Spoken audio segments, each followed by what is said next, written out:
মুসলিমদের 4টি করে বিয়ে, ইস্যু নিয়ে বড় বার্তা মুখ্যমন্ত্রী শুভেন্দু অধিকারী। শুভেন্দু অধিকারী বাংলা রাজনীতিতে এবার নতুন করে তীব্র বিতর্ক কেন্দ্রে ইউনিভার্স সিভিল কোড অর্থাৎ ইউসিসি। আর এই ইস্যুতে বড় রাজনৈতিক বার্তা দিলেন মুখ্যমন্ত্রী শুভেন্দু অধিকারী। সাম্প্রতিক রাজনৈতিক সভাগুলিতে বিজেপি নেতৃত্ব বারবার বলছে এক দেশ এক আইন নীতির দিকে এগোচ্ছে সরকার ভারতীয় জনতা পার্টি। একাধিক বক্তব্য, ইউসিসি কার্যকর হলে সব ধর্মের জন্য একই বিয়ে ও পারিবারিক আইন প্রযোজ্য হবে বলে দাবিও করা হয়েছে। রাজনৈতিক সভায় বিজেপি নেতাদের বক্তব্য উঠে এসেছে, কেউ 4টি বিয়ে করতে পারবেন না এবং সব নাগরিকের জন্য একই আইন হবে। এরপর থেকে বাংলা জুড়ে শুরু হয়েছে তীব্র বিতর্ক। ইউসিসি আসলে কি? Uniform civil code and UCC মানে বিয়ে, তালাক বা উত্তরাধিকার সম্পত্তি এবং পারিবারিক বিষয়ে বা সব নাগরিকের জন্য একই আইন প্রয়োগ। বর্তমানে ভারতে বিভিন্ন ধর্মের জন্য আলাদা পার্সোনাল ল রয়েছে।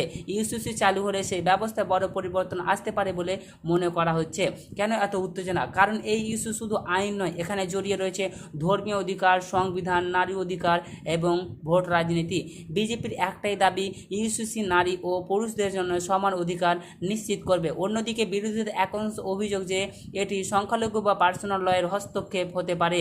রাজনৈতিক বিশ্লেষকদের একাংশের মতামত যে বাংলায় বিজেপি এখন আইডেন্টি পলিটিক্স বা গভর্নেন্স দুই ন্যারেটিভই একসঙ্গে তুলে ধরেছে। বিশেষ করে CA, border security, infiltration issue, এবার ইউসিসিও বড় রাজনৈতিক ইস্যু হয়ে উঠছে।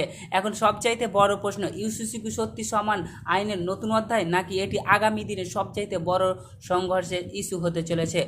তোমার মতে এটি ঠিক না ভুল অবশ্যই কমেন্টে জানাতে ভুলবেন না।